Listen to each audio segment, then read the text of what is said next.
Hey there, Paul McGinnis here. So good to be with you with just some thoughts for your daily walk today. And I know the backlighting isn't great with this, but I positioned myself here just so you could see this bird feeder that we recently attached. You can kind of suction it to the window. And the other day I was reading, and I'll share the passage I was reading, and the craziest thing happened. A bird came up and was eating from the bird feeder. They kind of just fly in and they eat. You can kind of take a look at them. And not long after it, another bird just came and smashed right against the window. And I couldn't help but reflect on that as I was reading this verse from Luke chapter 2. This is after Jesus is born, and Jesus' parents head into the temple when he's like 8 days old.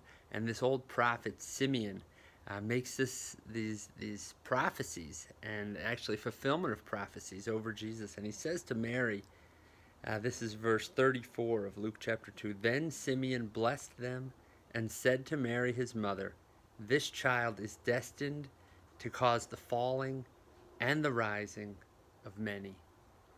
And I was actually reading this passage, a Christmas passage, but when it came up on my schedule, I was actually reading this on Good Friday. And it was so interesting to be reading about Jesus' birth on the day that we were going to remember his death. And then to read this verse that this man, this Son of God, would cause the falling and the rising of many. He was the dividing line in history. He's the one that's either going to help us become who we're meant to be, or he's the one that we can turn away from and kind of let our lives go in the wrong direction. And it made me think of the birds, right? In the bird feeder and this pane of glass, right? None of that changed.